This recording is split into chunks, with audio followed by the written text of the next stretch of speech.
India में बड़ा होना एक बहुत यूनिक एक्सपीरियंस है, क्योंकि इंडिया में हम अपनी कल्चर को, वैल्यूज़ को, मॉडर्निटी को और एजुकेशन को सबको बैलेंस करके चलना चाहते हैं।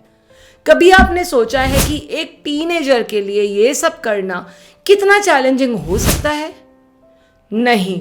तो आज हम मेरे साथ मेरे चैनल पर, डॉक्टर गरिमा गुप्ता के चैनल पर, ये देखते हैं कि एक टीनेजर के क्या क्या चैलेंजेस होते हैं और उनका पर्सपेक्टिव क्या होता है। इंडिया में ना प्रेशर बहुत है, मानो ना मानो पढ़ाई का प्रेशर, एक्सेल करने का प्रेशर बहुत है। पहले बोर्ड एग्जाम्स का प्रेशर चलता रहता है, जैसे ही बोर्ड एग्जाम्स का प्रेशर खत्म होता है, कौन सा आता है? कॉलेज का। मेडिकल में जाना है, आईआईटी में जाना है या कौन से कॉलेज में जाना है, उसका प्रेशर हो जाता है। ये सब चलते चलते एक इन्फ्लुएंस और आता है बच्चों पर, वो है सोशल मीडिया का। और कुछ भी कहो, बाकी माँ बाप जब पोस्ट करते हैं ना कि उनके बच्चों ने ये अचीव करा, ये इंटर्नशिप्स करी, यहाँ गए, वो मेडल्स लेके आ रहे हैं, कॉलेज लेके आ रहे हैं, तो पेरेंट्स को अपने बच्चों पर ही डाउट होने लगता है। और जो दूसरा प्रेशर है वो है सर्टेन वे में बिहेव करने का, अपने आप को प्रेजेंट करने का, सोसाइटी में सबसे घुल मिल के बात करने का।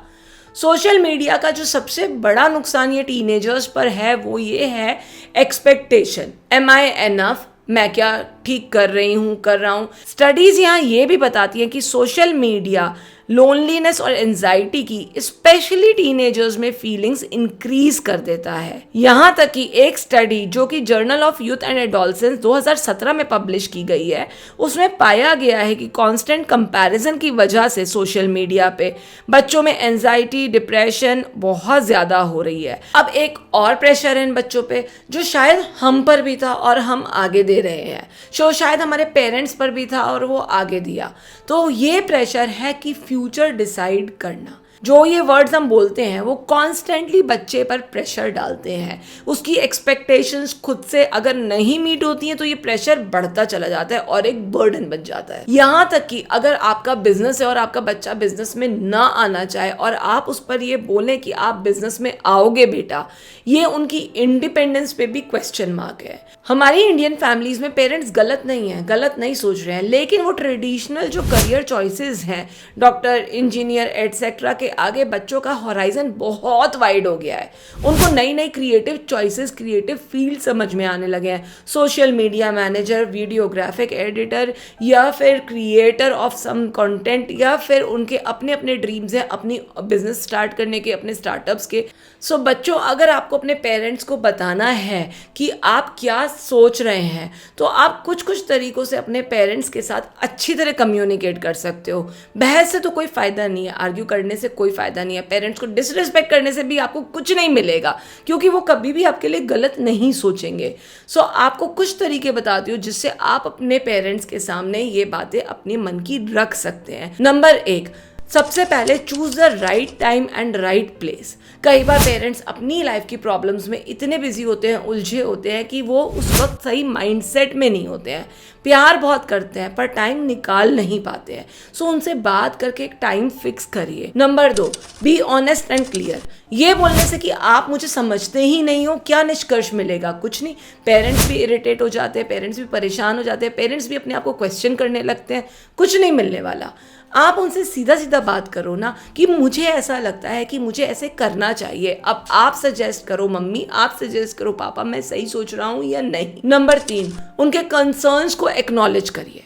बच्चों, उनका कंसर्न सिर्फ आपके लिए है, उस कंसर्न से उनको कोई फ़ायदा नहीं हो रहा है, इसलिए उनके कंसर्न को भी सुनिए।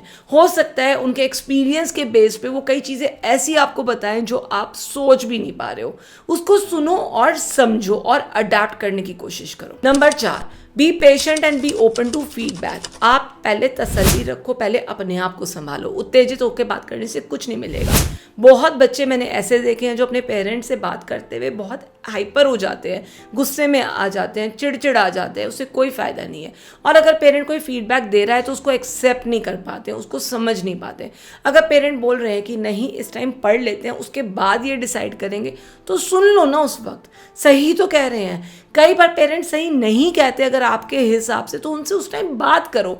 इस टाइम अगर मैंने डिसाइड नहीं किया तो बहुत देर हो जाएगी, फॉर्म्स ख़त्म हो जाएंगे, उनको समझाओ। नंबर 5, बच्चों, कॉम्प्रोमाइज करके, ऑफर करके, सॉल्यूशंस निकाल के ही आपको सफलता मिलेगी।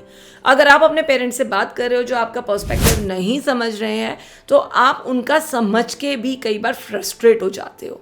इसलिए उनसे बात करो, उन्हें फैक्ट्स दो, उन्हें एग्जाम्पल्स दो, उन्हें रिसर्चेस दो। आप तो गूगल एज के हो, उन्हें रिसर्चेस दिखाओ कि ये करने से इस इंसान को, इस इंडिविजुअल को ये फ़ायदा हुआ है, ये नौकरी मिली है, इस यूनिवर्सिटी का ये बेनिफिट है, इस करियर का ये बेनिफिट है।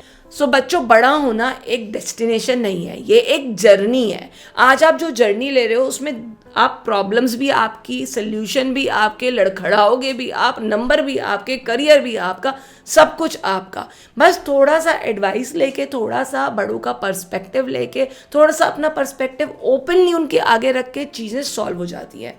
इन the end communication is the key. बात करोगे, सहजता से बात करोगे तो सोल्यूशन निकलेगा। अपनी करियर चॉइसेस का एक चार्ट बना के, एक अच्छा सा सुंदर सा खूबसूरत सा बार डायग्राम बना के उनके सामने प्रेजेंट कर दो ना, उनको रिसर्चेस दिखाओ ना, उनको उन बच्चों के ही एग्जाम्पल दो जो सक्सेसफुल हैं इस करियर में। सो दोस्तों, thank you so much for watching. और अगर आपको लगता है इंडिया में रह के आप भी अपने मन की बात अपने पेरेंट्स से नहीं कर पाते हो या वो समझ नहीं पाते हैं, तो हमें कमेंट बॉक्स में ज़रूर बताना। उम्र कोई भी हो, बच्चे माँ बाप के लिए बच्चे ही रहते हैं। हमें ज़रूर बताना कि क्या क्या दिक्कतें आप फेस कर रहे हो। और अगर आपको ये वीडियो अच्छा लगा है तो please do not forget to like, subscribe and share. और बेल नोटिफिकेशन पे ज़रूर प्रेस करिएगा, क्योंकि हम आपसे फिर मिलेंगे एक नए टॉपिक के साथ। सो साइनिंग ऑफ, डॉक्टर गरिमा गुप्ता। फिर मिलेंगे, जल्दी मिलेंगे। थैंक यू दोस्तों।